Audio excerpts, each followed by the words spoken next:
पण ख्रिस्ती असणं हे आपल्या जीवनामध्ये असं वाईट प्रसंग येतात, अशी परिस्थिती निर्माण होते. त्या परिस्थितीमध्ये सुचत नाही आपण काय करावं. अनेक वेळेस त्या परिस्थितीमध्ये आपण वेगवेगळ्या लोकांकडे वेगवेगळ्या गोष्टीकडे धावतो.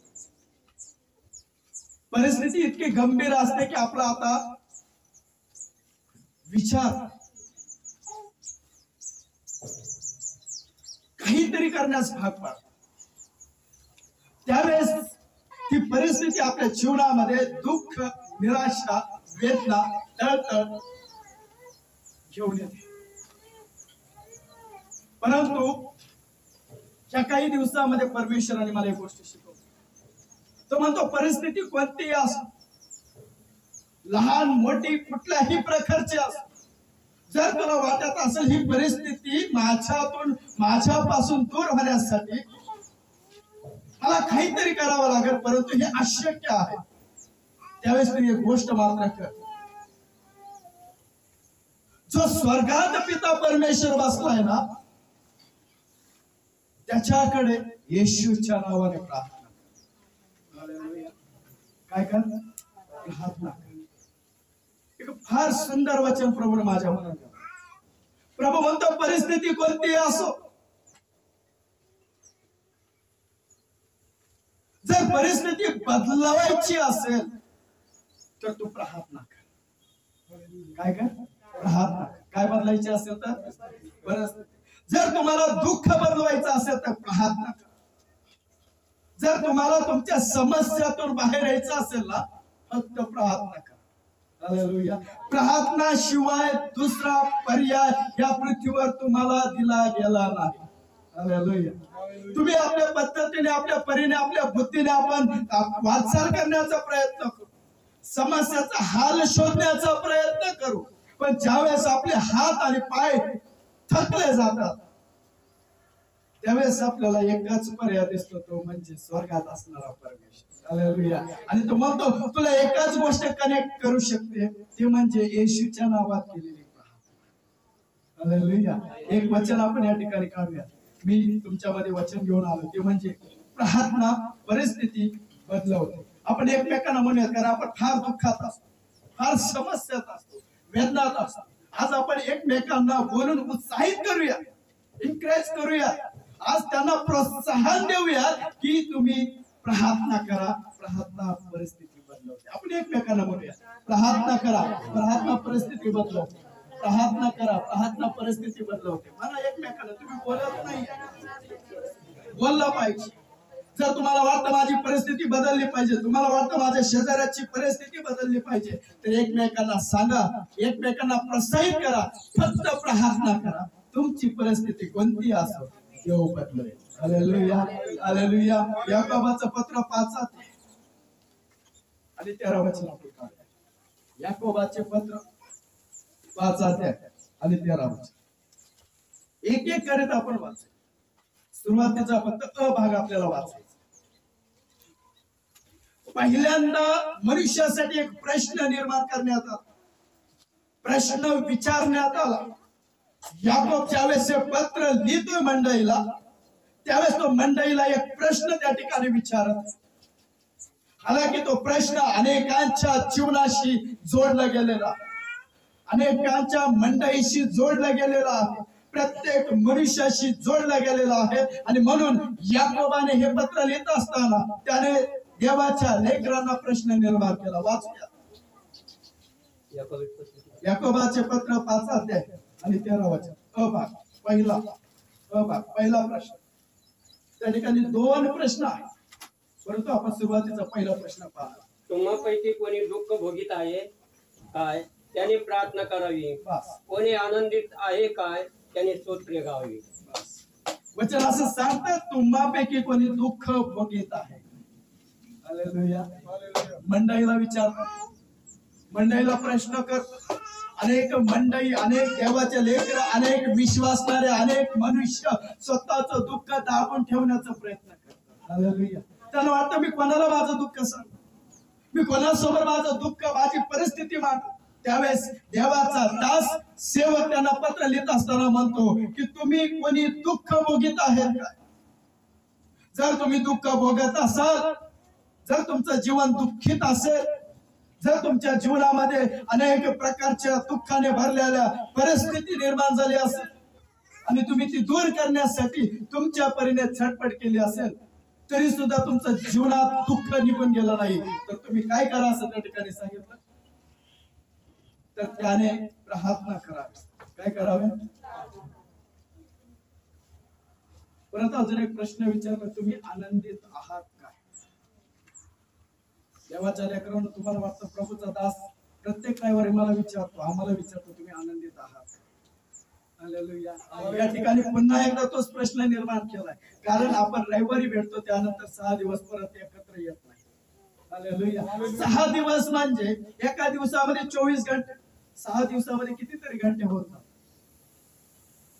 प्रत्येक वेळ, प्रत्येक दिवस, प्रत्येक घंटा, प्रत्येक मिनिट एकसारख्या प्रत्येकासाठी नसतात. म्हणून कधी तुमच्या जीवनात दुःख येतील, कधी आनंद येतील. पण हा प्रश्न निर्माण पुन्हा करण्यात आला, तुम्ही कोणी आनंदित आहात काय? हालेलुया. आनंदित नसेल तर तुम्ही काय करा? स्तोत्र गा. दुःखात असल्यावर प्रार्थना, आनंदात नसला तर तुम्ही स्तोत्र गायचं. म्हणजे ज्यावेळेस तुम्ही निराशामध्ये असता, थोडक्यामध्ये, त्यावेळेस तुम्हाला स्तोत्र गायचं, तुम्हाला स्तुती आराधना करायची. तुम्ही म्हणता आज काय सांगत नाही. ही एक देवाला प्रसन्न करण्याची प्रक्रिया आहे. तुम्हाला माहिती का, शलोमोन राजा बायबल मध्ये असं सांगितलं की इतका देवाच्या दृष्टीने चांगला होता, म्हणून देव त्याला प्रसन्न झाला आणि त्याला म्हटलं की बोल, तुला काय पाहिजे, माग, तुला काय पाहिजे. त्याने एकच मागितलं, देवाने त्याला एक न देता त्याला त्यापेक्षा जास्त दिला.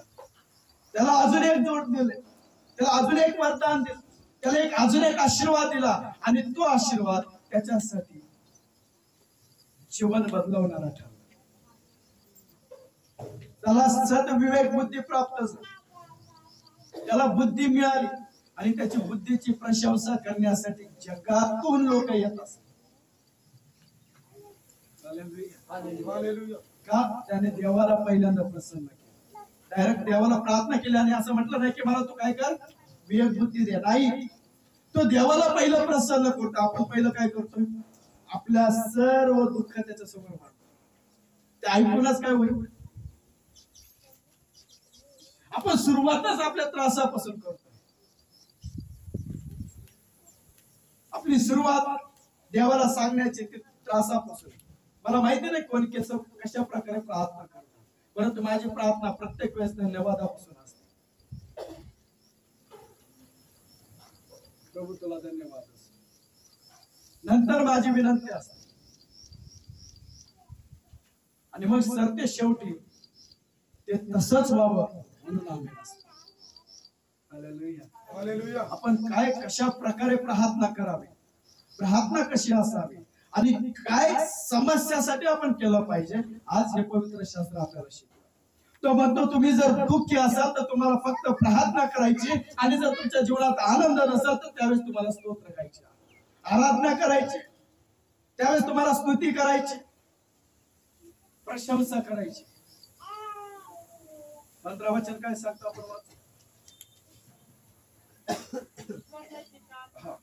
विश्वासाची प्रार्थना दुखण्यातच वाचवी, आणि प्रभू त्याला उठवी, आणि त्याने पापे केली असली तर त्याला काय होईल?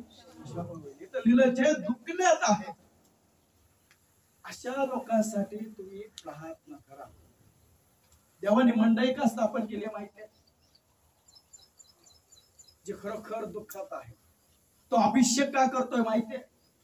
तो आपल्याला वरदानाने तृप्त का करतोय माहितीये? तो आपल्याला निवडतो का हे माहितीये? लोक शुभवर्तमान, मला वाटतं 4 अध्याय आणि 18 वचनामध्ये असं सांगितलं, येशू म्हणतो देवाचा आत्मा माझ्यावर आला आहे, त्याने मला अभिषेक केला आहे. ते कशासाठी? दिनास सुवार्ता सांगणे. हालेलुया. यात वाचूया आता लूक 4 अध्याय आणि 18. परमेश्वराचा आत्मा माझ्यावर आलेला आहे. देवाला आत्मा सहज दिला गेला नाहीये, येशूला सहज आत्मा प्राप्त झाला नाहीये. आज जर आपण पापातून वेगळं झालोय, आज जर आपण दुःखातून वेगळं झालोय, जर आपल्या जीवनामध्ये मोठी साक्ष निर्माण झाली, तर ते फक्त आनंद करण्यासाठी नाहीये प्रिय. देव म्हणतो की तुम्हाला मी निवडलंय, तुम्हाला मी जगातून वेगळं केलं, तुम्हाला मी परिस्थितीतून वेगळं केलं, मी तुमच्या सोबत सदोदित राहिलो यासाठी की मी माझ्या आत्म्याचा वर्षाव तुमच्यावर करावं आणि तुम्हाला अभिषेक प्राप्त व्हावा. तो अभिषेक यासाठी मी तुम्हाला देतो पुढे, कारण दिना सुवार्ता सांगण्यास त्याने मला अभिषेक केलाय. दिन म्हणजे काय? ज्याला खरोखर आता समस्यातून बाहेर यायचंय. अशा लोकांकडे कोणी पाहत नाही. प्रभू म्हणतो ते दीन आहेत. आपल्यालाही गरीब लोकांकडे पाहून कळवळ आहे. प्रभू अशा लोकांना म्हणतो हे दीन आहेत, हे गरीब आहेत. अशा लोकांना आशीर्वाद देण्याकरिता, अशा लोकांना बरं करण्याकरिता त्याने मला अभिषेक केला. पुढे त्याने मला पाठविले आहे ते अशासाठी की धरून नेलेल्याची सुटका व आंधळ्यास पुन्हा दृष्टीचा लाभ याची घोषणा करावी. ठेचले जात आहेत त्या सोडून पाठवावे. येशू स्वतः तो स्वर्गातून ज्यावेळेस पृथ्वीवर आला, मनुष्याचं रूप धारण करून ज्यावेळेस तो पृथ्वीवर सर्वांच्या समक्ष फिरला, ज्यावेळेस चर्च मध्ये गेला, त्यावेळेस त्याच्यावर कुठल्याही प्रकारचा आत्मा नव्हता. परंतु लूक शुभवर्तमान 4 अध्याय 18 वचन सांगतो तो मोठा झाला, 30 वर्षाचा झाला, ज्यावेळेस त्याचा बाप्तिस्मा झाला, तो नियमात चालला, त्यावेळेस देवाने त्याला त्याच्यावर अभिषेक केला, त्याला सामर्थ्य दिलं. तो सामर्थ्य त्याने त्याच्या जवळ ठेवला नाही, तर तो म्हणतो हे काम मला दिलेलं आहे, ही जबाबदारी प्रभूने मला दिली, यासाठी देवाचा आत्मा माझ्यावर उतरला, त्याने मला पाठवलेला आहे. आज तुम्ही तुमच्या घरातून या ठिकाणी आला म्हणजे तुम्ही मनाने नाही, तर तुम्हाला पाठवलं गेलं. काय केलंय तुम्हाला? योहान 15:16 सांगतो तुम्ही नाही तर मी तुम्हाला निवडलेला आहे. पहिलंच वचन आपण वाचू, योहान 15:16 पहिली वळ किंवा पहिला भाग, योहान 15:16. तुम्ही मला निवडले नाही. ओके, तुम्ही मला निवडले नाही, मी तुम्हाला निवडलेला आहे. बस माझ्या देवाच्या लेकरां, हे तुमचं जीवन, हे तुमचं शरीर तुमच्यासाठी, परिवारासाठी नाहीये. देवाने तुम्हा प्रत्येकाला निवडलेला आहे. आपण आपल्या शरीराचा गैरवापर करतो, आपण आपल्या शरीराला वाईट गोष्टीकडे घेऊन जातो. पण देव म्हणतो मी तुम्हाला त्याच्यातून निवडलंय, हे माझ्या कामासाठी निवडलेलं आहे, म्हणून मी तुम्हाला अभिषेक करा. Hallelujah, hallelujah. बोला प्रभू येशू मसीह की. तुम्ही साधारण लोक नाही, जे उलट त्रासात आहेत, वेदनेत आहेत, समस्येत आहेत, आत्महत्याचा प्रयत्न करणारे आहेत, व्यभिचार करणारे आहेत, घाणेरड्या विचारात चालणारे आहेत, जार कर्म करणारे आहेत, जे आंधळे आहेत, जे ठेचले गेले आहेत, अशा लोकांना त्यांच्या परिस्थितीतून बाहेर काढण्यासाठी मी तुमची निवड केली आहे. हालेलुया. म्हणून देव म्हणतो प्रियांनो, प्रार्थना करा. आपल्या मनात जे विचार येतात ना, याचा अर्थ काय माहितीये का? शैतानाला आपण संधी देत आहोत. कारण आपलं जीवन प्रार्थनेचं नाहीये, आपलं जीवन वचनाने भरलेलं नाहीये, आपण देवाच्या सानिध्यात नाहीये, आपण देवाच्या संपर्कात नाहीये. हालेलुया. देवाच्या लेकरांना प्रार्थना करा. प्रार्थना परिस्थिती बदला. समस्या कोणती असो, फक्त गुडघ्यावर बसा आणि प्रार्थना. तुमची परीक्षा होते, तुमची परीक्षा होणार आहे. जर कुठला सेवक सांगत असेल तुमच्या जीवनामध्ये कुठल्याही प्रकारची परीक्षा येणार नाही, तुम्ही त्याच्याकडे जाणं बंद करा. कारण येशूला सुद्धा परीक्षा द्यावी लागेल. आपण कोण आहोत? हालेलुया. येत्या लक्षामध्ये बघताय 4 अध्याय आपण काढूया. येशूला सुद्धा परीक्षा द्यावा लागेल. प्रत्येकाच्या जीवनामध्ये परीक्षा आहे. परीक्षा यासाठी येते की आपण देवाच्या सोबत विश्वासू आहोत काय. पहिला वचन मत्ती 4 अध्याय पहिलं वचन. तेव्हा सैतानाकडून येशूची येशूची परीक्षा. आता मला सांगा, येशू कोण आहे? देवाचा पुत्र आहे. त्याची तर परीक्षा झालीच नाही पाहिजे. ते स्वतः देव आहे, त्याची परीक्षा झालीच नाही पाहिजे. परंतु वचन सांगतं, सैतानाकडून येशूची परीक्षा व्हावी म्हणून आत्म्याने त्याला अरण्यात नेले. कोणी नेलंय? नाही, शैतानाने नाही नेलं. परंतु तुम्ही वचन व्यवस्थित वाचत नाही. परत एकदा, तेव्हा सैतानाकडून येशूची परीक्षा व्हावी म्हणून आत्म्याने त्याला अरण्यात नेले. आत्म्याने त्याला अरण्यात नेले. शैतान स्वतः येशूकडे आला नाही. लक्षात ठेवा, मी परत एकदा सांगतो, ध्यान द्या. तुमचे नेत्र उघडले पाहिजे, आत्मा उघडला पाहिजे. शैतान स्वतः त्याच्याकडे आलेला नाहीये. योबाचं पुस्तक जर वाचलं, तुमच्या प्रत्येकाच्या लक्षात येईल, योबाकडे शैतानाला पाठवण्यात आलं. शैतान स्वतः गेलेला नाही. शैतान परमेश्वराकडे गेला. परमेश्वराने त्याला परवानगी दिली, जा त्या योबाची परीक्षा घे. तो मला माहितीये माझा भक्त आहे, मला माहितीये की माझा उपासक आहे, परंतु जा त्याची परीक्षा घे. मला माहिती हा माझा पुत्र आहे, मला माहिती की मी याला पृथ्वीवर पाठवलेला आहे, मला माहिती की याला एक मोठी जबाबदारी मी दिलेली आहे, मला माहिती मी त्याच्यावर अभिषेक केला आहे, मला माहिती त्याच्यावर सामर्थ्य मी पाठवलेलं आहे. तरी सुद्धा पवित्र आत्म्याला बोलतो, जा शैतानाकडे त्याला, शैतानाकडे त्याला दे. कशासाठी? त्याची परीक्षा. कोणाची परीक्षा या ठिकाणी? येशू. देवाच्या लेकरांनो, मी पुन्हा एकदा सांगतो, आपण येशूकडे आलोय, आपण देवाकडे आलोय, म्हणजे आपल्या जीवनात आता परीक्षा येणार नाही हा गैरसमज आत्ताच या क्षणाला काढून टाका. कारण वचन इथं क्लिअर करा. ज्या येशूने मेलेल्या 4 दिवसाच्या लाजराला जिवंत केलं, ज्या येशूने आंधळ्याला दृष्टी दिली, ज्या येशूने 10 कुष्ठरोगांना बरं केलं, ज्या येशूने शताधिपतीच्या चाकराला शब्दाने बरं केलं, तो येशूची परीक्षा या ठिकाणी होती. त्याच येशूची परीक्षा होती. येशू नीतिमान आहे, धार्मिक आहे, त्याला पाप ठाऊक नाही असं पवित्र शास्त्र सांगतं, पण तरी सुद्धा त्याची परीक्षा झाली आहे. हालेलुया. कारण जो परीक्षेत उतरतो तोच कळतं हा खरा हुशार आहे का. शाळेमध्ये परीक्षा कोणी दिलेली? बरेचशे जणांनी दिली. परीक्षा का घेतली जाते? तुम्ही वर्षभर जो केलेला अभ्यास आहे,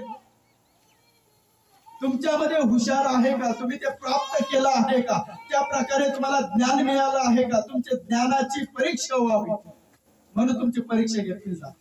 आणि येशूकडे आल्याच्या नंतर सुद्धा आपली परीक्षा घेतली जाते. तुम्ही खरोखर वचनाने भरलेले आहात काय? तुम्ही खरोखर माझ्या आज्ञा पाळत आहात काय? मी सांगितलं यिर्मया 33:3, तुम्हाला हाक मार मी तुला उत्तर देईल. तुमच्या संकटामध्ये खरोखर तुम्ही मला हाक मारत आहात काय? मी म्हटलं मत्ताई 7:7, माग म्हणजे तुला मिळेल. खरोखर तुम्ही गुडघ्यावर बसून समस्याच्या वेळेस अंतःकरणातून अश्रुपूर्वक माझ्याकडे मागत आहात काय? मागत आहात काय? नाही, मागत जर असता तर मी दिला असतं. तुम्ही मला मागितलं नाही म्हणून तुम्हाला मिळालं नाही. तुम्ही मागितलं परंतु ती प्रार्थना काय मी ऐकली. लक्षात येतं तुमच्या परमेश्वराचं वचन जर तुम्ही वाचलं जुन्या करारात, मला वाटतं यशामध्ये असं सांगितलं, तुम्ही प्रार्थना करताय. माझा हात एवढा तोकडा झाला नाही की मी तुम्हाला देऊ शकत नाही, माझे कान इतके मंद झाले नाही की मी तुमची प्रार्थना ऐकत नाही, परंतु तुमच्या आणि माझ्यामध्ये तुमच्या पापाने निर्माण केलेली एक मोठी भिंत आहे. तुमच्या आणि मध्ये ती माझी भिंत आहे. म्हणून सांगितलं, जर ती भिंत तोडायची असेल साठी तुम्हाला ख्रिस्ताला परिधान करावं लागेल, ख्रिस्त शरीरामध्ये घ्यावा लागेल. आणि ख्रिस्त म्हणतो, मी व माझा पिता एक आहे, मी पवित्र आहे तसे तुम्ही. येतं लक्षामध्ये? येशूने कधी असं झालं का प्रार्थना केली त्याला उत्तर मिळालंच नाहीये? संपूर्ण बायबल मध्ये मला कुठं सापडलेलं नाही. त्याने प्रार्थना केली, त्याने मागितलं आणि त्याला प्राप्तच झालं नाही असं कुठं लिहिलंय का? असं म्हटलं त्याने प्रार्थना केली लगेच मिळालं. त्याने एका लहान मुलाकडून फक्त 5 भाकरी 2 मासे हातात घेतले आणि वरती स्वर्गाकडे पाहून म्हटलं, देवा तू याला आशीर्वाद कर. पुढचं बोललाच नाही. आता लोक 5,000 आहेत, स्त्रिया वेगळ्या, लहान लेकरं वेगळे, 5 भाकरी त्याला कशा पुरतील? नाही, त्याने लोकांचा विचार नाही केला. त्याला माहिती की जी वस्तू मी देवाच्या समोर उभा केली आहे ना, फक्त मला त्याच्यावर प्रार्थना करायची. बाकी द्यायचंय नाही द्यायचंय, पुरवायचं नाही पुरवायचंय, शिल्लक राहील नाही राहील, मला काही घेणं देणार नाही. मी माझं काम त्याच्यावर सुटून देतो. हालेलुया. तू म्हटलास ना हाक मार, मी तुला हाक मारतो, बाकी तुझ्या हातात. त्याने प्रार्थना केली आणि शिष्याला विश्वासाने म्हटले की भाकर मोडा आणि त्यांना द्या. येशू म्हणतो कबरेच्या बाहेर उभा राहून, मला माहिती देव प्रभू तू माझी प्रार्थना ऐकतोस, मला माहिती की माझा शब्द तू खाली पडू देत नाहीस, परंतु ह्या सर्वांना दिसण्यासाठी मी पुन्हा एकदा विनंती करतो, हा चमत्कार तू कर. लाजरा बाहेर आहे. सर्व गोष्टी करण्याच्या अगोदर त्याने प्रार्थना केली. तुम्हाला माहिती फक्त खुशीमध्ये त्याने प्रार्थना केली का? फक्त सुखातच त्याने प्रार्थना केली का? त्याने दुःखात सुद्धा प्रार्थना केली, हे पित्या शक्य असेल तर हा प्याला माझ्यापासून टळू दे, परंतु माझी नाही तर तुझी इच्छा कर. अडचणीत समस्येत दुःखातही त्याने प्रार्थना केली. शक्य असेल तर हा टळू दे, नसेल तुझ्या इच्छेने होऊ दे, परंतु मी प्रार्थना करणार. त्याच्यातून बाहेर आणायचं नाही आणायचं हे तुझ्या हातात, पण मला तू सांगितलंय प्रार्थना कर, मी प्रार्थना करणार. हालेलुया. हालेलुया. देवाच्या लेकरांनो, आपण प्रार्थनेत फार कमजोर आहोत, फार कमी झालेलो आहोत. तुम्ही प्रार्थना योद्धे, तुम्ही सैनिक आहात, देवाचे सैनिक आहात. इफिसकरस पत्र 6 अध्याय 11, 12, 13 वचनामध्ये सांगितलेलं आहे, आपले झगडणे रक्त मांसाबरोबर नाही. म्हणजे याचा अर्थ प्रत्येक व्यक्ती हा एक मिलिटरी प्रमाणे, आर्मी प्रमाणे आहे, आणि आर्मीला कधी ना कधी युद्ध करावं लागतं. येशू राजा, आपण त्याची प्रजा आहोत, आणि काही जण त्याच्यातून निवडले सैनिकासाठी, म्हणजे आपण युद्ध लढणारे लोक आहोत. हालेलुया. देवाच्या लेकरांनो, मला उदाहरण सांगतो. मी काही महिन्यापूर्वी, मागच्या महिन्यामध्ये एक तेलाचा अभिषेक केला. त्याच्यामध्ये अनेक गोष्टींची निवड झाली. ती निवड झाल्यापासून तुमच्या जीवनामध्ये समस्या आल्या असतात.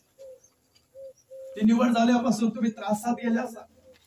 ती निवड झाल्यापासून तुम्हाला देवाला भेटण्यापासून शैतानाने रोखवले असेल. 101% सांग. हे का होतं माहितीये? कारण शैतानाला माहिती, हा जर सैनिक तयार झाला ना, म्हणजे अनेक आत्मे नष्ट होतील. हालेलुया. हालेलुया. म्हणून तयार होण्याच्या अगोदर तो तुम्हाला त्याची ट्रेनिंग घेऊ देत नाही. काय लिहिले वाचा? इफिस 6 अध्याय 11, 12 वचन सुरुवातीला आपण वाचू. शैतानाच्या डावपेचा पुढे शैतानाने डाव टाकला. शैतान खेळ करणार आहे, तो खेळ करत आहे. खेळ करणं म्हणजे माहिती आहे तुम्हाला, लक्षात येतं? आता माझ्याकडे लक्ष असतं. खेळणारे लोक वेगळे असतात आणि त्यांना पाहणारे लोक वेगळे असतात. तुमच्या लक्षात येतं? खेळ खेळणारे लोक वेगळे आणि पाहणारे लोक वेगळे असतात. मग ते तुमच्या शाळेतली स्पर्धा असो, इंटरनॅशनलची स्पर्धा असो, की इतर कोणतेही असो, तुमच्या जीवनाची पण असो, ज्याच्या जीवनाचं काय म्हणतो प्रतिस्पर्धक जे खेळाडू आहेत, मी असं म्हणतो तुम्ही प्रत्येक जण खेळाडू आहात. तुम्ही एक त्या शैतानाच्या खेळामध्ये खेळत आहात, आणि शैतानाच्या आत्मे प्रेक्षक काय म्हणतो आपण, प्रेक्षक आहात. गर्दी आहे तुम्हाला पाहणारे. जसं एका स्टेडियम मध्ये लोकांची गर्दी बनते आणि क्रिकेट लोक पाहत असतात आणि खेळणारे ते लोक असतात. पाहणारे पाहतात म्हणजे काय करतात, त्यांचा तमाशा पाहत असतात. लक्षात येतं? शैतान या ठिकाणी डाव टाकतो. म्हणजे काय करत येतो? तुमच्याशी, तुमच्या जीवनाशी, तुमच्या परिवाराशी, तुमच्या आत्म्याशी, तुमच्या विश्वासाशी, तुमच्या सर्व अभिवचनाशी खेळत. तुमच्या लक्षात येत नाही मी काय सांगतो? एक स्त्री आहे, फक्त छोट्याशा ग्रॅम वजनाने, मी किलो पण म्हणत नाही, ग्रॅम, फक्त काही ग्रॅम मुळे तिला इंटरनॅशनल स्पर्धेतून बाहेर पडावं लागलं. ज्याच्यासाठी 4 वर्ष तिला प्रॅक्टिस केली. फक्त काही ग्रॅम, म्हणजे वजन सुद्धा लिमिट मध्ये असावं हे किती त्याच्यासाठी इम्पॉर्टंट आहे. आणि ज्यावेळेस छोटस वजन तिचं वाढलं, त्यावेळेस तिला खेळू दिलं नाही आणि पाहणाऱ्याने तिच्यावर शब्दाचा मारा केला. शैतान हे प्रेक्षक आहे, शैतान डाव टाकणार आहे. त्याच्या डावामध्ये आपल्याला टिकाव धरता यावा. काय लिहिलंय वाचूया. तुम्हाला टिकाव धरता यावा म्हणून देवाची काय धारण करा. परत एकदा काय धारण करा. तुम्ही मला ऐकत नाही. काय धारण करा. तुम्ही ऐकलं असं तरी म्हणतो काय धारण करा. शस्त्र सामग्री म्हणजे काय सांगतोय तो. शस्त्र कशाला म्हटलं गेलंय. हत्यारालाच म्हणतात ना. हत्यारालाच म्हणतात ना शस्त्र. काय शस्त्र पाहूयात आपण. आता ऐक, आपले भांडण रक्त मांसा बरोबर नाहीत. सत्तांबरोबर, अधिकाऱ्यांबरोबर, सध्याच्या काळाखातील जगाच्या अधिपती बरोबर, आकाशातील दुरात्म्यांबरोबर आहे.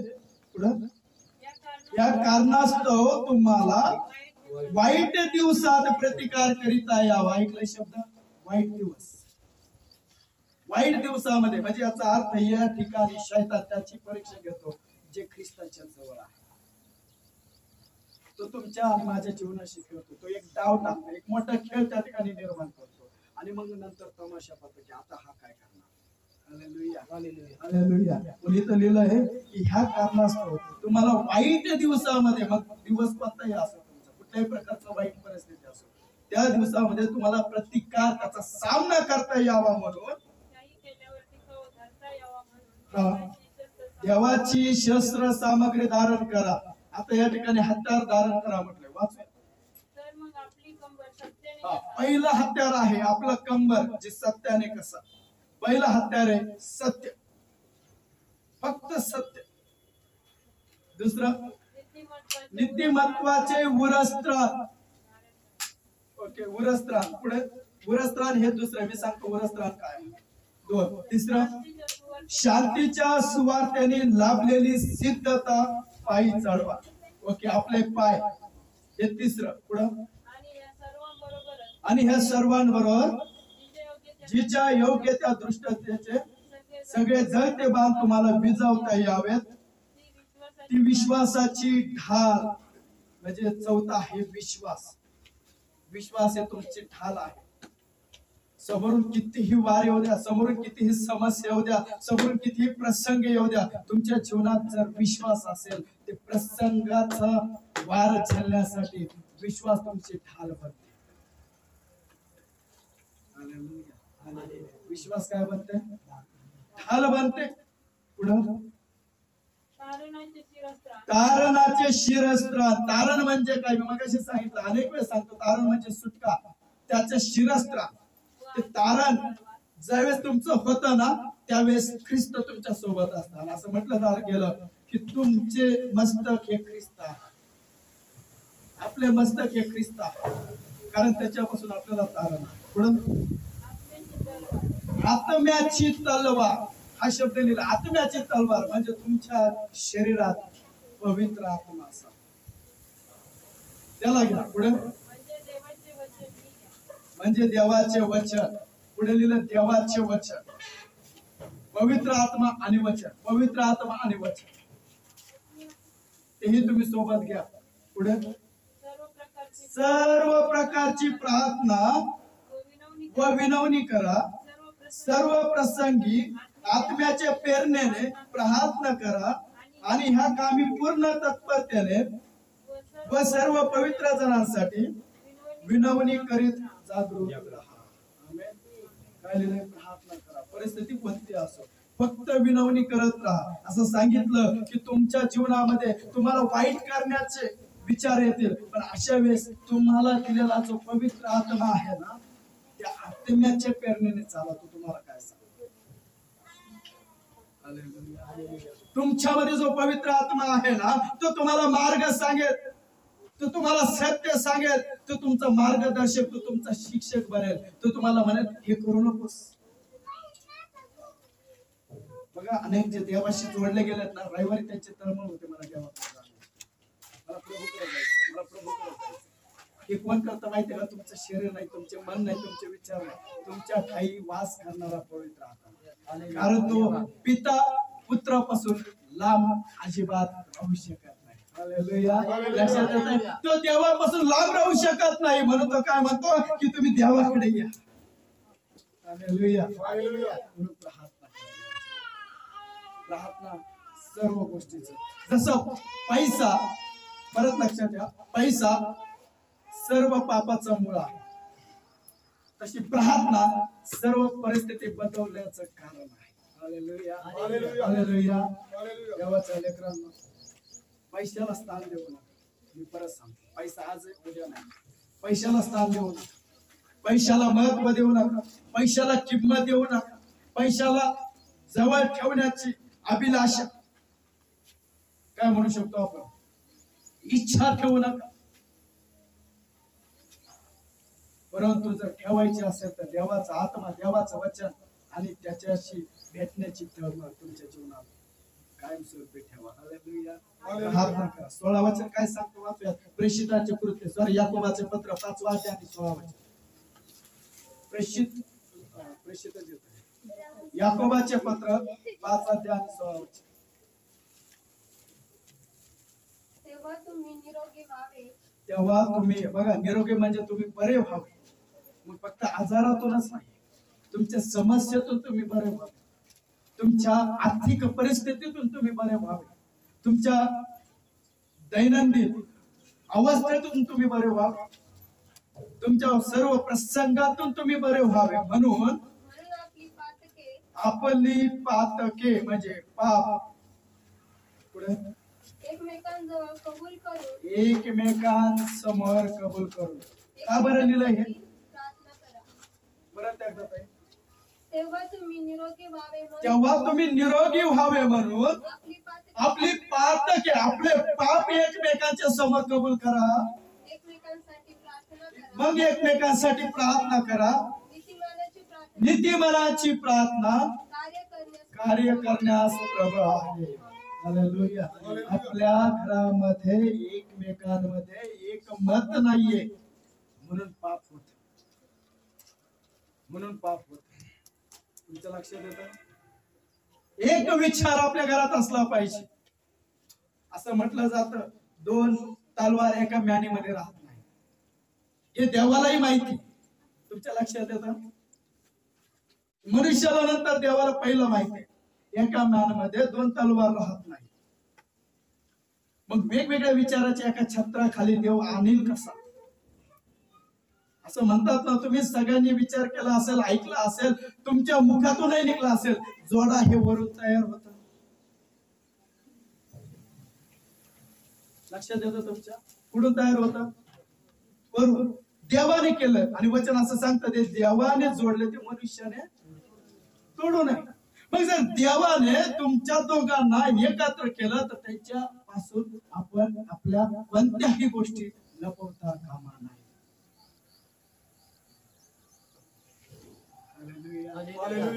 कोणत्याही गोष्टी नाही. हवाने लपवलं, आदामाला दिलं, आदामाने विचार न करताच खाल्लं. जर त्यांनी सांगितलं असतं, तिनं सांगितलं असतं, माझ्याकडे असं असं सापाच्या रूपात शैतान आला, त्याने मला भुलवलं, त्याने मला सांगितलं, परंतु मला माहिती नाही, मी त्याचं ऐकलं, मी ते फळ तोडलं, ते फळ खाल्लं, मला चांगलं वाटलं म्हणून मी तुझ्यासाठी ठेवलं. हे जर सांगितलं असतं तर कदाचित माझ्या मानवी विचाराने, मानवी बुद्धीने मला असं वाटतं की त्याने विचार केला असता.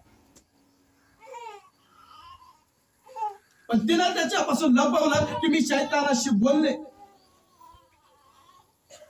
तिनं लपवलं, म्हणून त्या ठिकाणी मोठं पाप घडलं. हालेलुया. हालेलुया.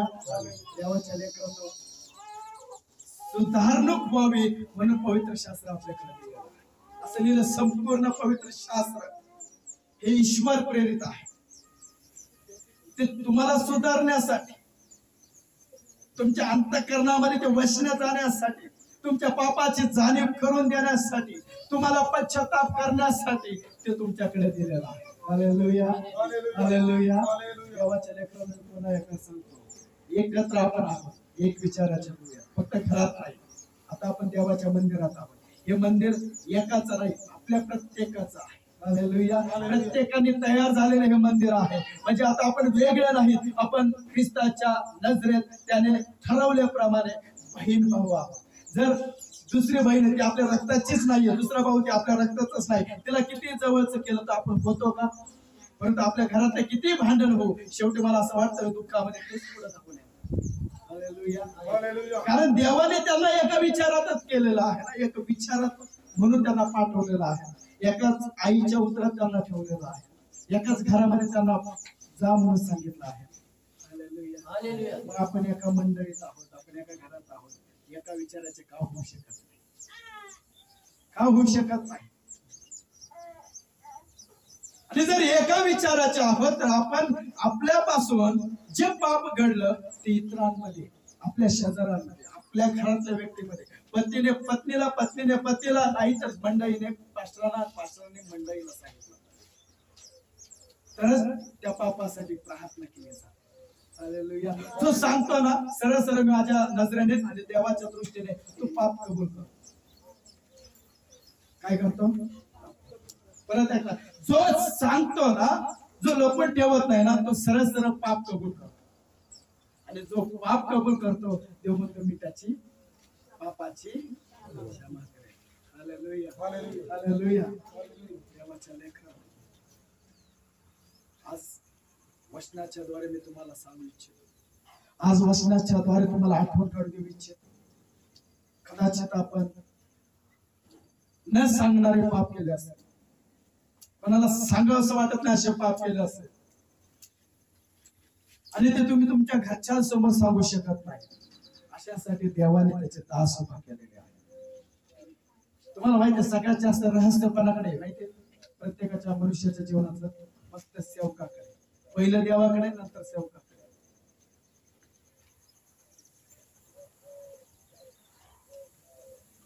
कारण सेवक हे महायाजक. जुन्या करारात असं सांगितलं, जो कोणी पाप करायचा ना तो याजकाकडे जायचा आणि याजकाला सांगायचा माझ्याकडून असं झालं, हे झालं, ते झालं. मग दास त्याला सांगायचा जा दोषार्पणासाठी तुझ्याकडे तुझ्या ऐपतीप्रमाणे तू होमार्पण घेऊन ये, बलिदान घेऊन ये. त्यावेळेस तो घेऊन यायचा, त्याच्यावर दास प्रार्थना करायचा, देवासमोर बांधायचा आणि मग त्याच्या पापाची क्षमा व्हायची. आता ती अर्पणा नाहीये, आता तुम्ही या देवाच्या दासाला सांगा देवाचा दास तुमच्यासाठी म्हणून त्यासाठी तुम्हाला वैयक्तिक प्रार्थना देवाने दिलेली आहे. वैयक्तिक प्रार्थना, एकांतिक प्रार्थना. हालेलुया. हालेलुया. याकोबाचे पत्र 5 अध्याय आणि 17 व 18 वचन एक एक करत आपण वाचू. ऐका, एलिया आपल्यासारखा स्वभावाचा माणूस होता. देवाच्या लेकरांना मला सांगू द्या, तुम्ही म्हणत असाल की पाशा आम्ही अनेक प्रार्थना केल्या, खूप प्रार्थना केल्या, अश्रू गाळले, पण आमची प्रार्थना ऐकत नाहीये. मग आम्हाला वाटतं की देवाच्या दासाकडून आपण प्रार्थना करून घ्यावी, किंवा आम्हाला वाटतं जो खरंच सामर्थ्याने भरलेला आहे, की अनेकांच्या मुखातून हा शब्द ऐकलाय की त्याच्यात जास्त सामर्थ्य, मग आपण त्याच्याकडून प्रार्थना करून घेऊ. आपलं आपण आत्मपरीक्षण या ठिकाणी करत. माझं पण पहिलं तेच होतं, मला वाटायचं ज्या ठिकाणी देवाचं सामर्थ्य आहे ना त्या ठिकाणी जाऊन आपण प्रार्थना करून घेऊ, म्हणजे आपण पटकन व्यवस्थित आपल्या जीवनात मोठं कार्य करतो. तुम्हाला मला सांगू द्या, ज्यावेळेस माझी निवड झाली ना, मी एका ठिकाणी पुण्या या ठिकाणी एका हॉलमध्ये मोठ्या मीटिंगला गेलो.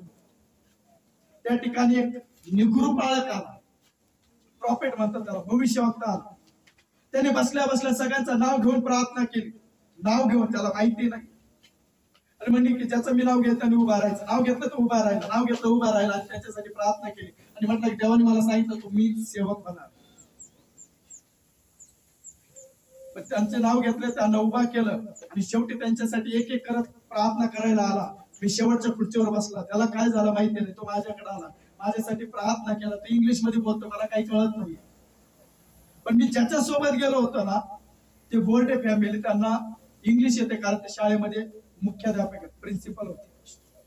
त्यांनी ते ऐकलं आणि मला मराठीत सांगितलं की ते असं म्हणतात, देवाने तुझी निवड केली, तू पाळत होणार आहेस, उभाच राहा. मी उभा राहिलो, शेवटी सगळं झालं. परत सगळ्यांना ज्यांना ज्यांना उभा केलं त्यांना स्टेजवर बोलवलं, पुढे गेलो. पुढे गेल्याच्या नंतर मी सगळ्यांच्या मागे एक एक करत त्यांनी बोलवलं आणि त्यांना सांगितलं तुम्ही कुठल्या ठिकाणी कोणत्या जागेवर सेवा करणार आहे. हे सांगितल्याच्या नंतर सगळ्यांनी स्वीकार केला आणि ज्यावेळेस माझी बारी आली मी पुढे गेलो. त्याच्या काय मनात आलं मला माहिती नाही, पण मला हे वाटायचं की त्याने आता मला सांगावं, स्पष्ट सांगावं की मी कधी पाळत बांधणार आहे, कुठं बांधणार आहे, कुठल्या ठिकाणी बांधणार आहे. मी खूप विश्वासाने त्याच्या समोर उभा गेलो, आनंदाने उभा राहिलो. आणि ज्यावेळेस तो सांगतो ना, तो काय म्हणतो, तू चुकीच्या ठिकाणी आलास.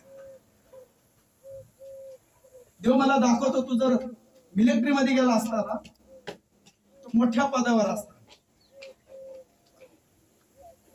तू मिलिटरीत गेला असता तर मोठ्या पदावर असता. मला देव दाखवतोय, तुला लोकांनी सल्यूट केला असता. मी परत निराश. ज्या आशेने मला उठवलं, ज्या उत्साहाने मी त्याच्या समोर गेलो, त्याने नंतर मला सांगितलं तू मिलिटरी मध्ये गेला असता, मोठ्या पदावर तू राहिला असता आणि लोकांनी तुला सल्यूट केला असता. तो आजही फॉर्म भर आणि मिलिटरी मध्ये जा. मी म्हटलं तर मी तर 10वी तर नापास आहे, 10वी पास आहे, 11वी नापास. मी कुठं मिलिटरी मध्ये जाईल, तेही मोठ्या पदावर, माझ्या हाईट बसत नाही. अनेक असे प्रश्न आहेत, ज्यावेळी तुम्ही देवाच्या दासाच्या समोर जाता आणि तुमच्यासाठी प्रार्थना केली जाते, ती प्रार्थना ऐकत नाही किंवा त्या प्रार्थनेतून तुमचा काही निष्कर्ष बाहेर निघत नाही, त्यावेळेस हे वचन तुम्हाला आणि मला प्रोत्साहित करत, उत्साहित करत. वचन काय सांगतं परत एकदा वाच. एलिया जो मनुष्य, जो आपल्यासारखा आहे, स्वभावाचा माणूस स्वभाव, त्याचा स्वभाव आपल्यासारखा आहे, त्याने पाऊस पडू नये म्हणून अशी आग्रहाची प्रार्थना केली आहे का. एलिया देवाने निवडलेला व्यक्ती, वेगळा केलेला व्यक्ती, तुम्ही देवाने निवडलेले व्यक्ती, वेगळे केलेले व्यक्ती. तुमचा आणि त्याचा स्वभाव मानवी आहे, मनुष्य आहात. त्याच्या आणि आपल्या स्वभावामध्ये काहीच फरक नाही. आणि वचन सांगतं, जर एलिया मनुष्य असून तो देव नाही आहे. पाळक हे देव आहेत का? ज्यांना पवित्र आत्म्याचे देव आहेत का? त्यांच्यात देव, त्यांच्या देवाचा आत्मा. मग त्यांच्यात आणि तुमच्यात नाहीये का? येशूने पेत्राला म्हटलं की पेत्रा, मला लोक काय म्हणून म्हणतात. त्यावेळेस पेत्र उत्तर देतो, तुला कोणी गुरुजी म्हणतात, कोणी स्वामी म्हणतात, कोणी धनी म्हणतात, कोणी हे म्हणतो, कोणी ते म्हणतं, कोणी संदेष्टा म्हणतात, कोणी मनुष्याचा पुत्र म्हणतात. त्यावेळेस तो म्हणतो, सगळ्यांचा सोड, आता तू मला सांग, तू मला काय म्हणतोस. तू काय उत्तर देतो, तू जिवंत देवाचा पुत्र आहेस, तू ख्रिस्त आहेस. त्यावेळेस तो म्हणतो, तू तुझ्या रक्ताने, तुझ्या मांसाने, तुझ्या शब्दाने, तुझ्या विचाराने बोलला नाही, तर या देवाच्या आत्म्याने तुला प्रकट केलं. याचा अर्थ काय हो? देवाचा आत्मा पेत्रामध्ये घुसला, देवाच्या आत्म्याने पेत्राचा ताबा घेतला आणि मग त्याच्या हातून देवाचा आत्मा बोलला. Hallelujah, hallelujah. त्याच्यातून देवाचा आत्मा बोलला. मग तुम्ही इथं येता, देवाचं नाव घेता, देव येशू प्रभू आहे हे कबूल करता. हे कोण करतो? तुमच्यातला हनन्या आणि सफीरा खोटं बोलून देवाच्या दासाच्या समोर उभा राहिले. त्यांना वाटलं देवाचा दास, त्यांना काय माहिती त्याच्यामध्ये देवाचा आत्मा आहे. तो म्हणतो, हनन्या ही जमीन तू विकली, खरंच एवढ्यालाच विकली का? तो म्हणतो हो. तो म्हणतो, ज्यावेळेस तुझी होती त्यावेळेस आम्ही विचारलं, तू विकल्याच्या नंतरही ती तुझी होती त्यावेळेस आम्ही विचारलं का? पण तू त्याचा वाटा घेऊन माझ्याकडे आला. तू माझ्याशी लबाडी नाही केली, तू कोणाशी केली? पवित्र आत्म्याशी लबाडी केली. याचा अर्थ काय? संपूर्ण निवडलेल्या लोकांमध्ये देवाचा आत्मा आहे. हालेलुया, देवाचा आत्मा आहे. जर मग तुमच्या देवाचा आत्मा आहे, त्या एलियाचा देवाचा आत्मा होता आणि त्याने प्रार्थना केली. वचन सांगतं की पाऊस थांबला गया. पाऊस एक दिवस नाही थांबला प्रिया, एक दिवस नाही थांबला. किती दिवस थांबले माहिती तुम्हाला? एकदम बरोबर, 3.5 वर्ष पाऊस थांबला. एक छोटीशी प्रार्थना 3.5 वर्ष पावसाला थांबवायला भाग पाडला. एक छोटीशी प्रार्थना, 10 दिवसाची प्रार्थना, स्वर्ग उघडायला लागला. लक्षात येतं तुमच्या? एक छोटीशी प्रार्थना 4 दिवसाच्या मेलेल्या लाजराला बाहेर आणण्यास भाग पाडलं. आपल्या तर त्याच्यापेक्षा समस्या फार कमी आहेत. छोट्याशा प्रार्थनेने बदलणार नाही. हा का नाही? हा का नाही? काय केलं पाहिजे? ठीक आहे नका देवाच्या दासाकडे, पण त्या समस्येसाठी तुम्ही देवाकडे प्रार्थना तरी करा. कारण येले आणि तुम्ही सारखेच आहात. तूही निवडला, तुम्ही निवडले. तुम्ही बोलवलेत का निवडलेत? बोलवलेत का निवडलेत? मग तुमचा ठाम विश्वास पाहिजे. मी निवडलेला, मला विश्वासणारा म्हणून निवडलं, मंडळी म्हणून निवडलं, आराधक म्हणून निवडलं, सेवक म्हणून निवडलं, झाडझूड करण्यासाठी निवडलं, मला देवाचा काय म्हणतात वॉचमॅन म्हणून निवडलं, वेगवेगळ्या कारणांसाठी निवडलं, पण मी निवडलेलं आहे. Hallelujah, hallelujah. मी प्रार्थना केली तर देव माझी प्रार्थना ऐकणार नाही का? ऐकणार नाही का? येले आपल्या स्वभावाचा मनुष्य असून मी तुम्हाला यासाठी सांगतोय, तो जर आपल्यासारखा असून प्रार्थना करून 3.5 वर्ष पाऊस थांबू शकतो, तर आपणही त्याच्यासारख्या स्वभावाचे असून प्रार्थना करून आपल्या जीवनात समस्या थांबू शकत नाही. हालेलुया. पुढे वाचूयात त्याच ठिकाणी. पुन्हा त्याने प्रार्थना केली. काय? पुन्हा त्याने प्रार्थना परत आता त्याने प्रार्थना केली. बघा, दोनदा एकाच गोष्टीसाठी प्रार्थना केली. पहिला पाऊस थांबावा म्हणून प्रार्थना केली. पाऊस 3.5 वर्ष थांबला. त्याने 3.5 वर्ष परत त्या गोष्टीसाठी प्रार्थना केली. राईट. पुढे तेव्हा आकाशाने पाऊस पडला. तेव्हा आकाशातून पाऊस पडला. दुसरी प्रार्थना केली त्यावेळेस पाऊस पडला. काय? आणि भूमीने आपले फळ आणि भूमीने आपले फळ उत्पन्न केले. यात बऱ्याचशा गोष्टी शिकायला मिळतात. कधी कधी आपली प्रार्थना आपल्यासाठी लाभदायक ठरते, पण दुसऱ्यासाठी धोकादायक ठरते. कधी कधी आपली प्रार्थना आपल्या स्वतःसाठी आशीर्वादाचं कारण आणि दुसऱ्यासाठी शापाचं कारण ठरते. कधी बघा, त्याने पाऊस पडू नये म्हणून देवाकडे प्रार्थना केली. त्याची प्रार्थना लगेच ऐकली. 3.5 वर्ष जमिनीवर पाऊसच पडला नाही. जर पाऊसच नाही तर जमिनीतून पीक काही त्याच्यासाठी फायद्याचं झालं, पण दुसऱ्यासाठी आपण हे प्रार्थना करतो, देवा देवा देवा देवा देवा. अनेक गोष्टीसाठी प्रार्थना करतो, ते आपल्याला मिळतं. पण ज्याच्या वाट्याला जायला पाहिजे होतं ते आपल्याकडे येतं आणि त्याला तसंच राहावं येतं. लक्षामध्ये म्हणून म्हणतो देवाच्या लेकरांनो, प्रार्थना करा, पण रचून करा, लिहून करा. मनाने करण्यापेक्षा लिहून प्रार्थना केलेलं कधी योग्य. Hallelujah, hallelujah. माझे प्रत्येक शब्द कधी ना कधी ते देवाच्या आत्म्याशी कनेक्ट होतात. कारण मी कोणताही संदेश असा देत नाही, कोणताच नाही, कोणताच नाही. येशू ज्यावेळेस बोलायचा ना, तर त्याला माहिती समोरच्यांना काय गरज आहे. त्याला माहिती समोरचा कोणत्या गोष्टी घेऊन माझ्याकडे आला, आणि मग तो त्याच्या अंतःकरणातून बोलायचा, कारण देवाचा आत्मा त्याच्यावर. Hallelujah, hallelujah. 18 वर्ष सांगितलं. परत त्याने प्रार्थना केली आणि पाऊस पडला. त्यावेळेस जमिनीने फळ दिलं. आता मी तुम्हाला सांगतो, तुम्ही प्रार्थना करा. तुम्ही जे प्रार्थना करा, तुमची प्रार्थना ऐकली जाईल, तुमची प्रार्थना स्वीकारली जाईल. परंतु आता विचार करा, मीच नाही तर माझ्यामुळे दुसरे सुद्धा आशीर्वादित व्हावं. Hallelujah, hallelujah, hallelujah. देवाच्या लेकरांनो, येले हा फक्त थोरच नाहीये. आपल्या दृष्टीने जर आपल्याला वाटत असेल येल्या किती महान व्यक्ती होता, 3.5 वर्ष पाऊस त्याने बंद केला. 3.5 वर्ष. तुम्हाला माहिती, येल्याने अजून एक केलं. त्याने प्रार्थना केली आणि सूर्य त्याच ठिकाणी थांबला, जागेवर थांबला. आपण त्याचं बघतो 12 तासाच्या सूर्य फिरत राहतो, तो जागेवर थांबला. काय परिस्थिती असेल जागेवर थांबला?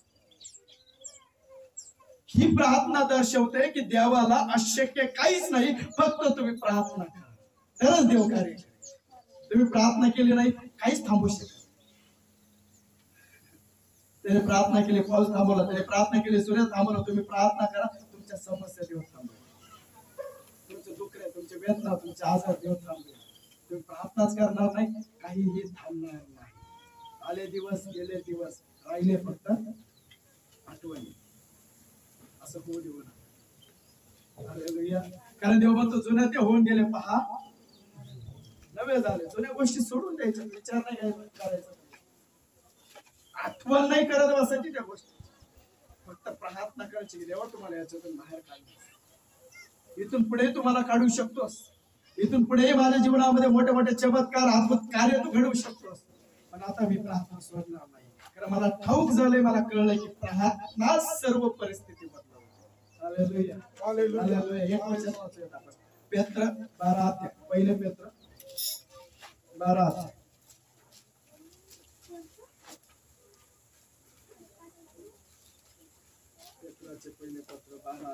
त्यांना असे प्रकट करण्यात आले होते की स्वर्गातून नाही. अध्याय 12 पहिले पेत्र 12 अध्याय 1 पासून काही वचन. पेत्राचे पहिले पत्र 12 अध्याय अध्याय नाही ना, 12 अध्याय नाही, 5 अध्याय शेवट. एकच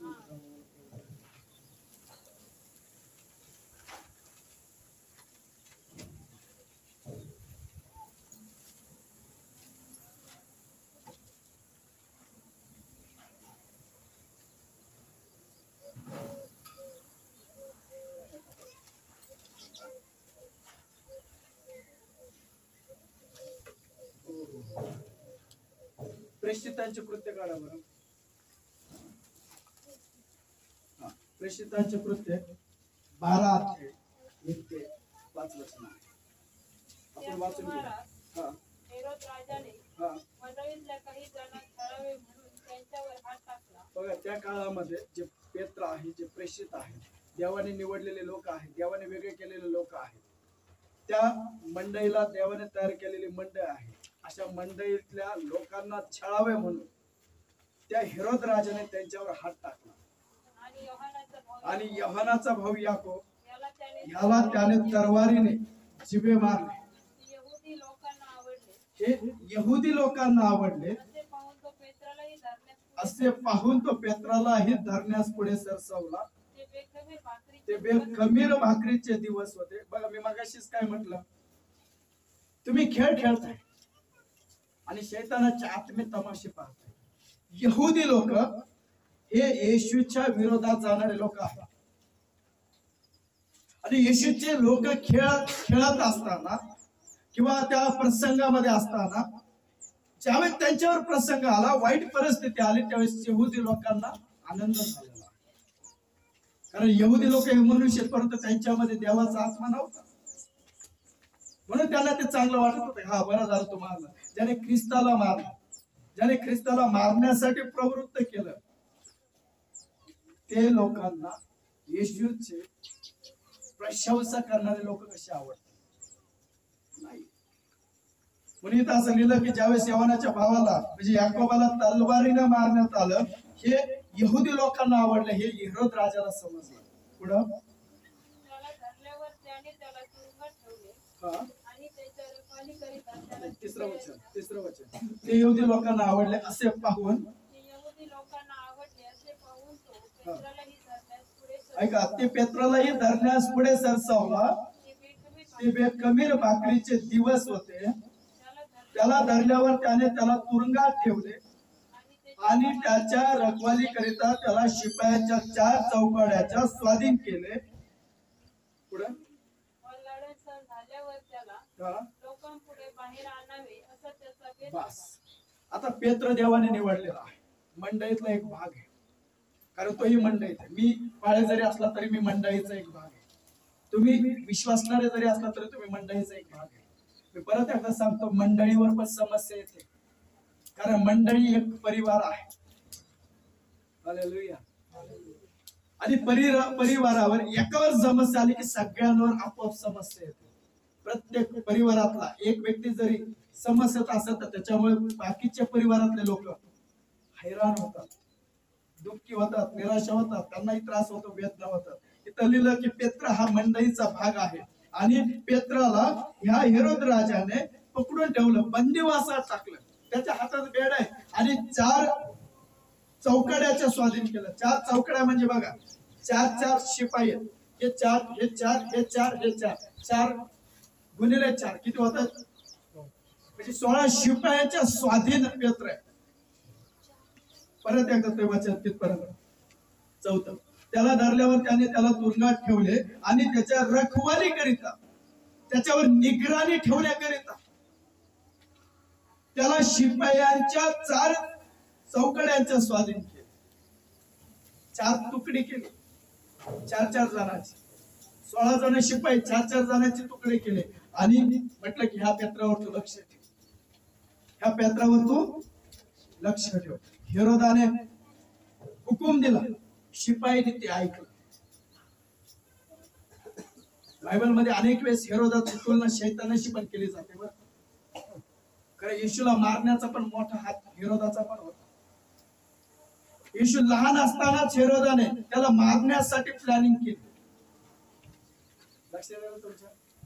हेरोद मनुष्य जरी असला ना, शैतानाने त्याचा ताबा घेतला, शैतानाने त्याच्या शरीराचा अधिकार स्वतःकडे घेतला. हेरोदाने स्वतःचं शरीर शैतानाच्या हातात दिलं. इथं असं लिहिलं की हेरोदाने सांगितलं आणि शिपाईने ते ऐकलं. शैतान ऑर्डर देतो आणि शैतानाचे आत्मे ते ऐकतात. शैतानाचे आत्मे ऐकतात, तुकड्या करतात आणि टपून राहतात. आता हा कधी संधी मला देतो? लक्षामध्ये हा संधी मला कधी देतोय? पेत्र चाकरदंडाने त्या बंदिवासात, जेलामध्ये, कारागृहामध्ये आणि त्याच्यावर निगराणी ठेवतोय. असं लिहिलं की देखरेखी खाली त्यांना ठेवण्यात आलं. 16 जण त्याला पाहत आहेत. कदाचित ते आळीपाळीने पाहत असतील, कदाचित 12-12 तासाची ड्युटी असेल, कदाचित 8-8 घंट्याची असेल, ते त्यांना माहिती. परंतु त्यांच्यावर निगराणी चालू होती की पेत्र काय कर, पेत्र काय कर, पेत्र काय कर. पेत्राचं मरण निश्चित होतं. जर त्याने जेलामध्ये काय करण्याचा प्रयत्न केला, पळून जाण्याचा, त्याला तिथंच मारण्यात यावं. आणि जर नाही केला त्याला दुसऱ्या दिवशी तर मारायचं. तुम्हाला माहिती आहे का, मोठा गुन्हेगार असतो त्याला फाशीची शिक्षा होते आणि त्याला जेलामध्ये, कारागृहात टाकण्यात येतं. पण तो आत्महत्याचा प्रयत्न करतो. पोलीस लोक त्याला बाहेर काढतात, दवाखान्यात नेतात, औषधोपचार करतात, औषधं देतात, इंजेक्शन देतात, त्याला बरं करतात, परत जेलात. परत तो काही दिवसांनी आत्महत्या करतो, परत त्याला वाचवतात, दवाखान्यात नेतात, त्याला बरं करतात, परत जेलात आणतात आणि जी तारीख फाशीची ठरलेली असते त्या दिवशी त्याला नेऊन लटकावतात. लक्षात येते? लक्षात येते? इथं 2 गोष्टी नक्की. त्याला मरण द्यायचं हे त्यांनी निश्चित केलं होतं. एक जर त्याने इथं सुटण्याचा प्रयत्न केला तर त्याला आपण मार, नाही तर दुसऱ्या दिवशी तर आहेच त्याला शिक्षा 4 चौकड्याच्या. परंतु हा पेत्र समस्येत आहे हे मंडळीला माहिती होत. पेत्र बंधनात आहे, साखळदंडाने बांधलेला आहे, त्याच्यावर निगराणी आहे, त्याच्यावर अधिक प्रेशर आहे, त्याच्यावर दाब आहे, त्याला त्रास दिला जातो, त्याला मारलं जातं, त्याला छळलं जातं, हे मंडळीला माहिती. मंडळीने काय केलं माहिती? त्यांना माहिती आम्ही काहीच करू शकत नाही, आम्ही तिला जाऊ शकत नाही ना, त्याच्याशी बोलून नाही का त्याला सोडा म्हणून पण विनंती करू शकत नाही, शिफारसही करू शकत नाही ना, आम्ही पैसा देऊन त्याला सोडून घेऊ शकतो. पण ही गोष्ट मात्र आम्ही करू शकतो.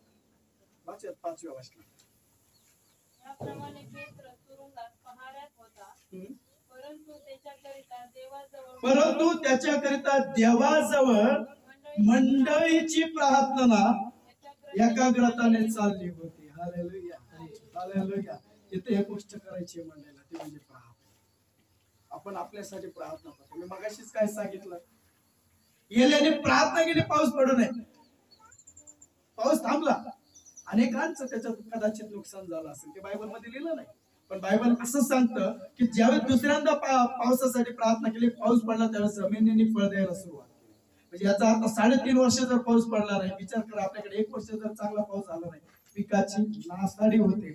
अनेक लोक शेतकरी ज्याने कर्ज घेऊन, ज्याने पैसा इकडून तिकडून आणून जे पीक लावलेलं असतं, जर ते आलं नाही तर अनेक जण आत्महत्या करतात. याने 3.5 वर्ष पाऊस पडू नये म्हणून प्रार्थना केली. विचार करा देवाच्या स्वतःसाठी केली, कोणासाठी त्याचं त्याला माहिती, परंतु नुकसान बाकीच्यांचं झालं. आज आपणही प्रार्थना करतो फक्त स्वतःसाठी, कारण आपण विचारत नाही आमची प्रत्येक मंडळी हालेलुया. आपण फक्त स्वतःसाठी, फक्त स्वतःसाठी प्रार्थना, फक्त स्वतःसाठी पुन्हा आपण एक दिवस उपवासाचा नेमला आणि त्या उपवासाच्या दिवसामध्ये सर्वांसाठी प्रार्थना केली जाते.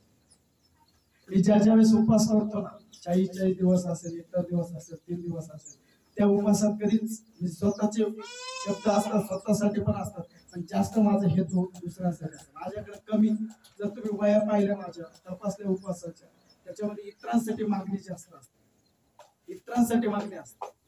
आता ही 100 दिवसाच्या उपवासामध्ये 1 महिना पूर्ण जातो, तरी सुद्धा त्याच्यामध्ये जास्त मागणी इतरांसाठी. ऑनलाईन प्रार्थनेमध्ये टाकतो, परत घरात वैयक्तिक प्रार्थना करतो, चालताना करतो, पण प्रार्थना करतो. म्हणून देव मला मजबूत ठेवतो. परंतु आपल्याला जर पेत्र खचला असता, पेत्र मेला असता, पेत्राला त्या ठिकाणी मारलं असतं, तर मंडळीचा विश्वास कमी झाला असता, मंडळी घाबरली असती, भयभीत झाली असते आणि देवाचा विश्वास त्यांनी कमी केला असता. आपापल्या पहिल्या कामाला ते लागलं असतं. येतं लक्षामध्ये? पण मंडळीची प्रार्थना पेत्राला वाचवली. मंडळीने एकाग्रतेने प्रार्थना केली, पेत्र त्या ठिकाणी वाचला. पुढे जर तुम्ही वाचलं तुमच्या लक्षात येईल,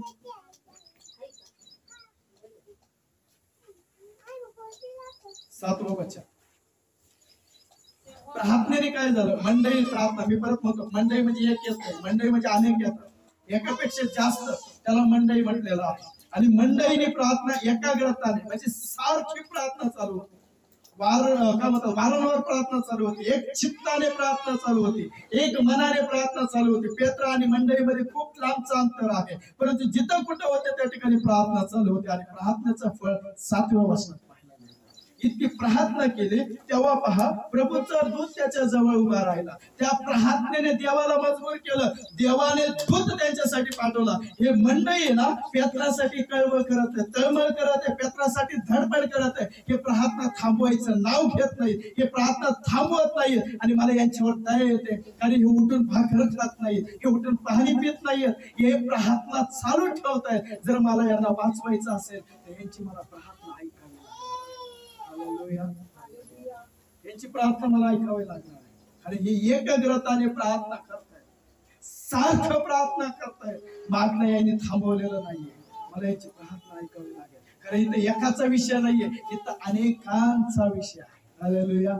यांनी पेत्रासाठी एकट्यासाठी प्रार्थना केली, पण मंडळीने प्रार्थना केली. इथं एकट्याचा जीव जर मी वाचवला नाही तर इथं अनेकांचा जीव जाऊ शकतो. लक्षात येतं तुमच्या? मंडळी प्रार्थना करते एकाग्रताने, देवाने त्या प्रार्थनेचं उत्तर दिलं. जर दिलं नाही तर कदाचित मंडळी अनेक जण कमजोर होतील, अनेक जण अशक्त होतील, अनेक जण चक्कर येऊन पडतील, अनेक जण बेशुद्ध पडतील, अनेक जण, कारण मंडळीमध्ये सगळे तरुणच असतात असं नाही, मंडळीमध्ये सगळे लेकरच असतात असं नाही, मंडळीमध्ये सगळे एकाच वयाचे असतात असंही नाही. येते लक्षामध्ये? कोणी तरुण आहे, कोणी लहान आहे, कोणी बालक आहे, कोणी ताण आहे, कोणी वयस्कर आहे, कोणी फार शेवटच्या टप्प्याला टेकलेलं आहे. पण प्रार्थना करताय, देव म्हणलाय मला यांना वाचवायचं तर मला यांना वाचवायला लागेल. येतं लक्षामध्ये? एकाने प्रार्थना आणि सगळ्यांनी प्रार्थना खूप फरक पडतो. म्हणून प्रार्थना करा. तिथं एकाग्रताने प्रार्थना केली, म्हणून देवाने त्याचं प्रार्थनेचं उत्तर देण्यासाठी त्याने त्याचा दूत त्याच्या जवळ पाठवला, पेत्राच्या जवळ. वाचूया. आणि खोलीत उजेड चमकला, त्याने पेत्राच्या कुशीवर थापटून त्याला जागे केले. पेत्राला म्हटलं तू काय झोपतोयस? लक्षात येते? कुशीला थापटलं त्याने, असं म्हटलं असं पेत्रा उठला असता, पण पेत्रा गाढ झोपेत होता. लक्षात येऊ? मी परत एकदा सांगतो, पेत्र गाढ झोपेत होता, कदाचित साखर झोपेतही असा. आणि दूध त्याला येऊन म्हणतो, अरे सगळ्यांनी परेशान केलं, तू इथं काय शांत झोपतोयस, निवांत काय झोपतोय? तिथं तुझ्यासाठी अनेक लोक प्रार्थना करतात आणि तू कुशीवर झोपतोस. उठ, तुझ्यासाठी स्वर्ग उघडला गेलाय, तुझ्यासाठी स्वर्गातून मला पाठवलं, तुझ्यासाठी देवाने त्याचे काम बाजूला ठेवले आणि तू कुशीवर झोपतोय. त्याने त्याला उठवलं आणि पुढे तेव्हा त्याच्या हातातील साखळदंड गळून पडला. त्याला बांधलं होतं ना, त्याचे साखळदंड पण मोठे झाले, त्याला मोकळीकता मिळाली, तो आजाद झाला असं वचन सांगितलं. तुम्हाला माहिती काही मागील काही दिवसामध्ये अशी मोठी घटना घडली आणि सगळ्यांनी त्यासाठी प्रार्थना केली. त्या घटनेसाठी सगळे प्रार्थना होते. मी अजूनही विचारलं नाही का कशासाठी, काही माहिती नाही, मी विचारत पण नाही, फक्त मी एवढं सांगितलं, माझा विश्वास, सगळ्यांचा विश्वास, सगळ्यांची प्रार्थना, सगळ्यांचा मेहनत, सगळ्यांचा आक्रोश, सगळ्यांची आरोळी देवाकडे एकाग्रतेने चालू. एक जण त्याच्यात सामील नव्हता. वेगवेगळ्या ठिकाणावरून, वेगवेगळ्या जागेतून, वेगवेगळ्या जिल्ह्यातून, वेगवेगळ्या तालुक्यातून, वेगवेगळ्या स्वभावाचे, वेगवेगळ्या जातीतले सगळ्यांनी त्या गोष्टीसाठी प्रार्थना केली. कदाचित त्या व्यक्तीला समजलं असेल, त्यांच्या मनात आलं असेल, पण ते मनात घालणारा परमेश्वर, जसा देवाचा दूत त्या पेत्राकडे जातो आणि त्याला म्हणतो, तू काय झोपतोस निवांत, तुझ्यासाठी तिकडे दुनिया प्रार्थना करते, तू निवांत झोपतोस. त्याच्या लक्षामध्ये त्याने उठवलं, जागे केला आणि तो मोकळा झाला. सगळ्याच्या प्रार्थनेने आपल्या जीवनामध्ये साक्ष केली. म्हणून देवाच्या लेकरांना प्रार्थना सर्वांसाठी करत राहा. प्रार्थना केल्यानेच चमत्कार घडतो. प्रार्थना केल्यानेच आनंद जीवनात येतो. प्रार्थना केल्यानेच परिस्थिती बदलून तुमचं जीवन देवाशी घट्ट करतं. हालेलुया. म्हणून मी सांगतो देवाच्या लेकरांना मत्ती शुभवर्तमान 16 अध्याय आणि 21 वचन आपण समाप्त करूया. मत्ती शुभवर्तमान 16 अध्याय आणि 21 वचन. 16-19. मी तुला स्वर्गाच्या मी राज्याच्या तुला स्वर्गाच्या राज्याच्या किल्ल्या चाव्या दिल्या. पृथ्वीवर काही तू जे काही तू बांधशील ते स्वर्गात ते स्वर्गात बांधले जाईल. पृथ्वीवर जे काही पृथ्वीवर तू मोकळे करशील ते स्वर्गात ते स्वर्गात मोकळे केले जाईल. याची चावी देवाच्या लेकरांकडे देण्यात आली. तुम्ही फक्त प्रार्थना करा. चावी म्हणजे प्रार्थना काय करते? लॉक उघडते. हालेलुया. प्रार्थना लॉक उघडते. मी म्हटलं प्रार्थना परिस्थिती बदलवू. प्रार्थना लॉक उघडवते. आणि म्हटलं की जे तुम्ही पृथ्वीवर बांधा ते स्वर्गात बांधलं जाईल. त्याने एकाग्रतेने प्रार्थना केली. पेत्र सुटावा, पेत्र वाचला जावा, पेत्र बरा व्हावा, पेत्र आमच्या समोर यावा. देवाने त्याच्यासाठी दार उघडलं. प्रभूला या ठिकाणी स्वर्गदूत पाठवला, दूत पाठवला आणि त्या ठिकाणी तो आजार झाला. तो दार उघड. आपण एक प्रार्थना केली पाहिजे. प्रार्थना म्हणजे जे तुम्हाला पृथ्वीवर करायचंय, तुम्ही शैतानाच्या आत्मा पृथ्वीवर बांधा, स्वर्गात त्या ठिकाणी बांधायचं. तुम्ही इथं मोकळे करा, स्वर्गामध्ये मोकळे केले जाईल. तुम्ही करा. अनेक जण बंधनात, समस्येत, अडकळण्यात प्रार्थना करा प्रत्येकाचं. तुमचं नाव कोणी घेणार नाही तुम्हाला त्याचं बक्षीस तुम्हाला या जगामध्ये मिळेल, परंतु स्वर्गात गेल्याच्या नंतर त्याचा प्रतिफळ देव तुम्हाला देईल. हालेलुया. देव विसरत नाही कोणाचं. जेव्हा तुम्ही त्याच्या कृत्याप्रमाणे त्याला फळ देतो. तुमची प्रार्थना असू दे. लोकांनी माझं नाव घ्यावं म्हणून नाही प्रार्थना करा. नाही घेतलं हरकत नाही. देव त्याचं प्रतिफळ येणाऱ्या दिवसात आम्हाला नक्की देईल या विश्वासाने प्रार्थना करा. हालेलुया. हालेलुया. पण पहिलं प्रार्थना 3 प्रकारे तुमची असावी. प्रार्थना 3 प्रकारे असावी. एक प्रार्थना पित्याच्या इच्छेने असावी. देवाच्या इच्छेने प्रार्थना असावी. 2 प्रार्थना विश्वासाने केलेली असावी. आणि 3 प्रार्थना कळकळीने केलेली असावी. 3 शब्द तुम्ही जर त्या प्रार्थनेत टाकले, मी तुम्हाला सांगतो तुम्हाला आशीर्वादित देण्यापासून कोणही रोखवणार नाही. हालेलुया. 3 गोष्टी तुमच्या प्रार्थनेत असतात. आपण आपल्या जागेवर उभे राहूया.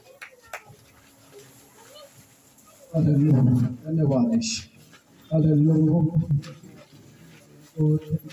हालेलुया.